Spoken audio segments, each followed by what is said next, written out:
कुछ बच्चों को कुछ प्रॉब्लम आ रही थी नेटवर्क इशू की, तो इसीलिए टुडे आई डिसाइडेड कि मैं आपको एक वीडियो सेंड करती हूँ। तो और होप्स हो कि आने वाले टाइम में भी मैं आपको इसी तरह से वीडियो भेजूँगी। चलिए, कल हम सब्जेक्ट मैटर की बात कर रहे थे कि सोशल साइकोलॉजी के कौन कौन से सब्जेक्ट मैटर हैं। तो सब उसमें मैंने कई पॉइंट्स आपको बताए थे। अगर आपको थोड़ा सा याद हो तो मैंने पूर्व धारणा, प्रेजुडिस, सोशलाइजेशन आदि के बारे में बात की थी।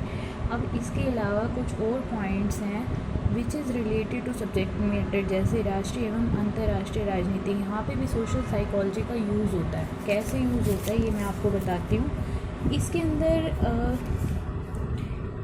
कभी ऐसा टाइम आता है कि इस समय पर जब वोटिंग पावर चल रही होती है पॉलिटिक्स के अंदर, तो बहुत ज़्यादा डिप्रेशन हो जाता है, लोगों के अंदर अशांति सी फैल जाती है, अनस्टेबिलिटी सी फैल जाती है कि किस तरह से किसको वोट करना है, किसको नहीं करना।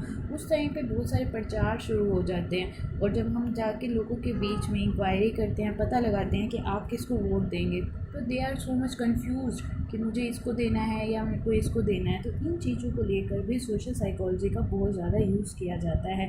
मनोविज्ञान में हम इसकी हेल्प लेते मनोविज्ञान से हम हेल्प लेते हैं लोगों की साइकोलॉजी को समझने के लिए कि लोग कैसे जल्दी कन्विंस हो सकते हैं, कैसे लोगों को जल्दी जो पॉलिटिशियन है वो लोगों को कैसे जल्दी से कन्विंस कर सकते हैं। तो इसी तरह हम कह सकते हैं नेशनल और इंटरनेशनल लेवल पर जो पॉलिटिक्स होती है उसमें लोगों का कंट्रीब्यूशन कैसा है, उसके लिए सोशल साइकोलॉजी को पढ़ना ज़रूरी है। नेक्स्ट है सामाजिक अपराध या जो आपकी व्याधियाँ की समस्याएं होते हैं। अब ये व्याधियाँ या फिर आप लिख सकते हैं प्रॉब्लम और सोशल क्राइम्स और सोशल पैथोलॉजी।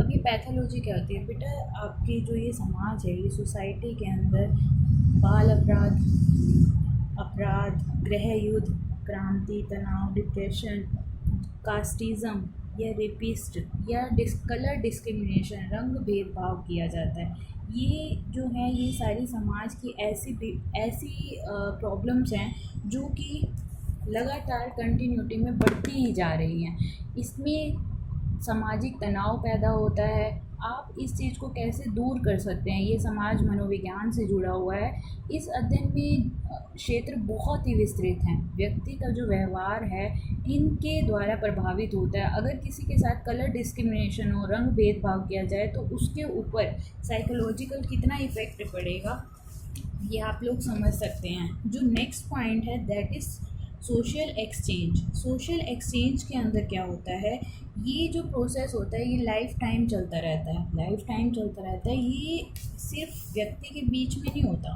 ये व्यक्ति और समूह, समाज, इन सब के बीच में जो अंत्यक्रिया होती है, लोगों के बीच में जो इंटरेक्शन होती है वो कंटिन्यूटी में चलती रहती है।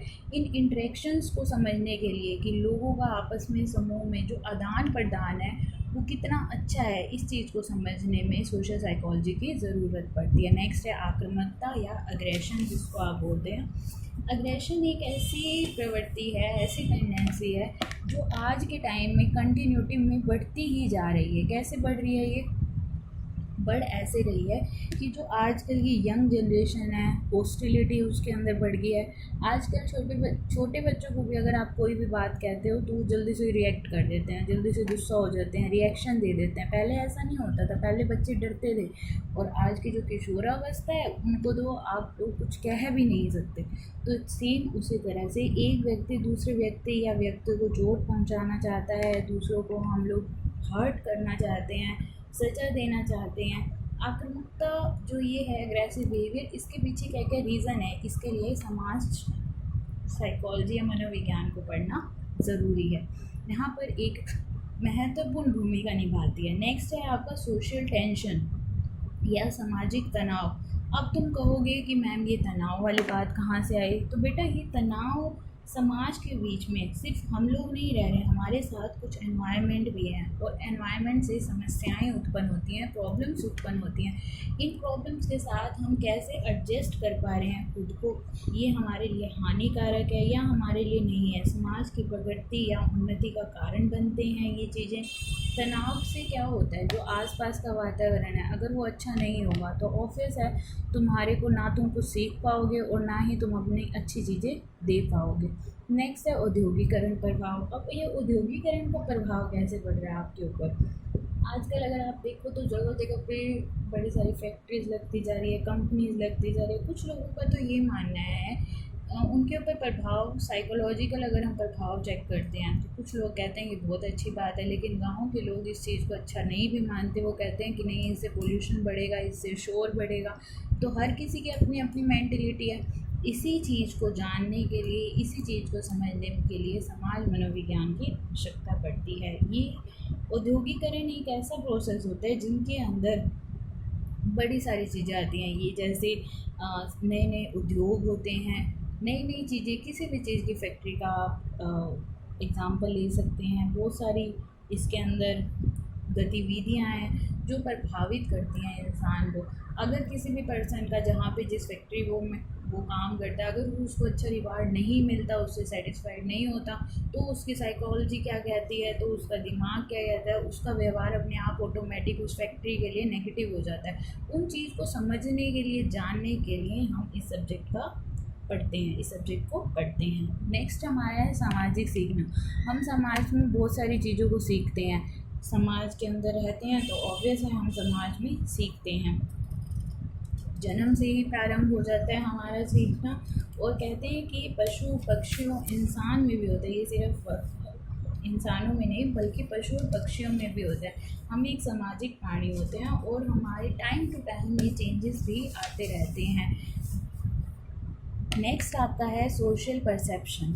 अब लोगों के सामने जो समस्याएं आती हैं, देखिए आप बड़े हो रहे हो, आपके पेरेंट्स जिस तरह समस्याओं का समाधान करते हैं, क्या आप भी उन्हीं समस्याओं को वैसे ही परसीव कर रहे हो। प्रत्यक्षीकरण का क्या मतलब होता है, प्रत्यक्षीकरण, क्या आप चीज़ों को वैसा ही देख पा रहे हो जैसे आपके पेरेंट्स देखते हैं। तो इन चीज़ों को समझने के लिए क्या आपको ये जो आपके आसपास हो रहा है, आप जो परसीव कर रहे हो, कहते हैं कि ना जो एक सोशल लर्निंग थ्योरी है, दैट इज़ कि हम अपने आसपास के वातावरण को देखकर नकल करते हैं, उनसे हम सीखते हैं। आप कोई टीचर है, आपको बहुत अच्छा पढ़ाता है, इन फ्यूचर आप कहते हो कि मुझे तो बस इस टीचर जैसा ही बनना है, मैं तो इसकी जैसा ही बनना चाहती हूँ। That is social perception. आपका देखने का नज़रिया क्या है, आप सोसाइटी को किस तरह से देखते हो, इन चीज़ों को समझने के लिए सोशल साइकोलॉजी को हम लोग पढ़ते हैं। बेटा इसी यूनिट में, इसी चैप्टर्स में आपका जो सबसे लास्ट टॉपिक है that is sociometric method. That is very important method. इसका प्रयोग कैसे किया जाता है ये मैं आपको कल की वीडियो में बताऊंगी।